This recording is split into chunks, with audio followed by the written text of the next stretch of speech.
Today we're installing our body mount relocation kit on our 2nd gen All-Pro Tacoma. This kit is useful if you need clearance for larger tires, as it relocates the body mount completely behind the firewall. So the first step is you're going to want to take your tire off just to gain additional clearance to the body mount.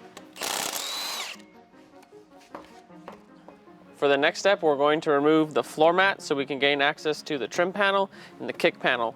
We're going to need to remove these so we can gain access to the body mount bolt to loosen it. The trim panel is held in place with snaps. To remove it, you're just going to need to pull up.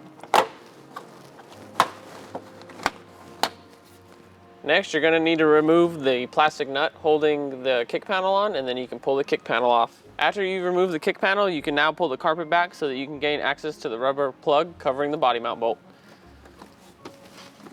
To remove this plug, simply pop it out. To remove the body mount bolt, you'll need a 19mm socket on the head of the bolt and a 17mm wrench for the nut on the bolt.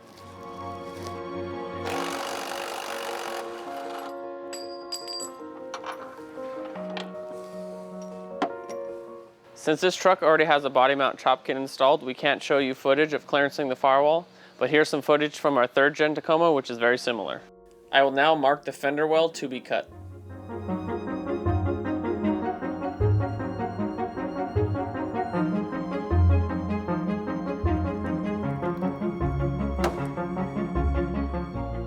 You will also need to mark the fender to be trimmed. This will vary between different models. You will want to do something similar to what we have shown. The fender cut should be on a similar plane to the body mount cut.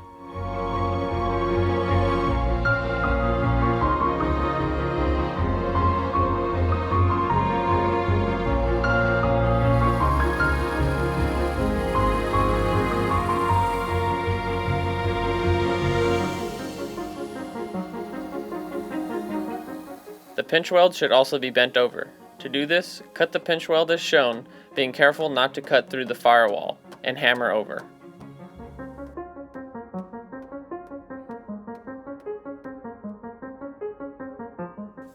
Use paint or undercoating to paint the firewall. The next step is going to be removing the body mount. To do this, you can use a plasma cutter, a cutting torch, sawzall, or an angle grinder. If you use a sawzall or an angle grinder, you're probably going to have to remove the bracket in sections. For the purpose of today's video, we're going to be using an angle grinder. Since I'm going to be using an angle grinder and cutoff wheel, I'm going to try to remove the bracket in sections. My idea is to cut here, here, here, and here. I'm also going to transfer those cuts onto the back side of the bracket so I can remove the bottom and create 2 windows here so I can gain access to this top cut up here near the frame. Before cutting the body mount, use a jack stand to support the weight of the body. Alright, so now we're going to get cutting.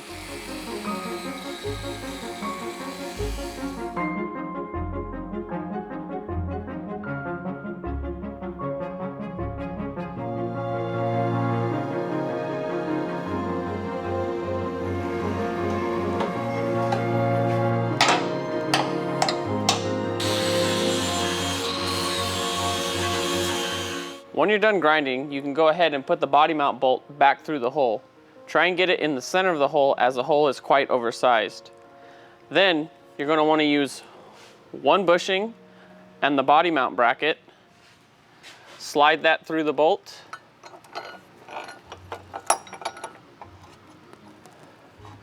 And you can use the shadow of the old bushing to center the new bushing. And then you're just going to want to outline the areas that you need to clear the paint off so you can get a nice clean weld.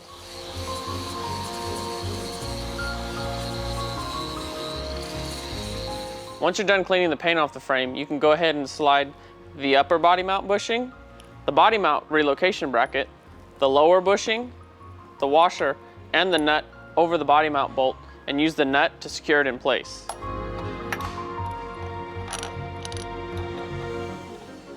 Once you're done loosely assembling the body mount assembly, you can use the 9mm hex at the bottom of the bolt to tighten the assembly.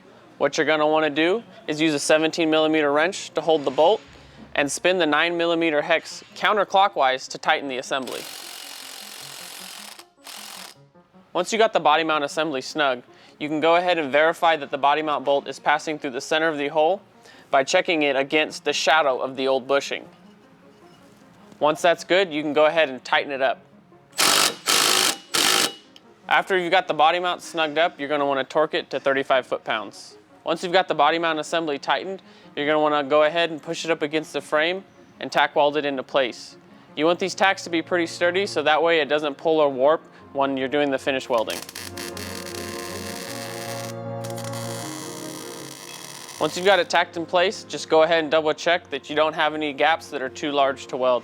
If so, you may want to break those tacks and either grind on the bracket a little bit or reposition the bracket. While doing your finish welding, you're going to want to do it in sections so you don't melt the bushings.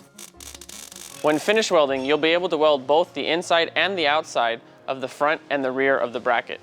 However, you will only be able to weld the inside of the top portion of the bracket. When you're done finish welding, we recommend cutting the body mount bolt so that it does not hang below the body mount bracket.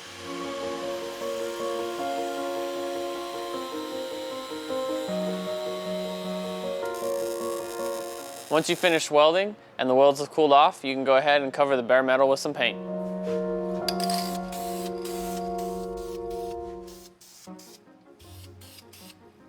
Before lowering the vehicle, be sure to remove whatever stand you had holding up the body.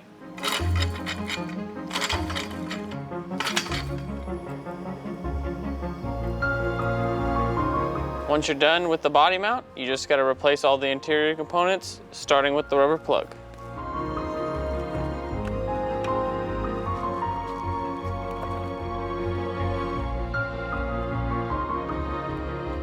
All that's left to do now is to replace the tire and hit the trails.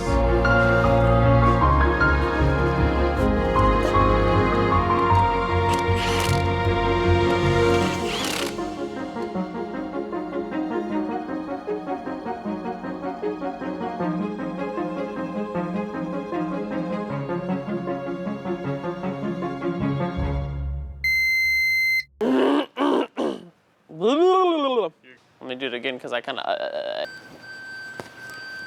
paint the professional videoer. Like, I have it and it doesn't work. Body mount chop, body mount, body mount, body mount, body mount.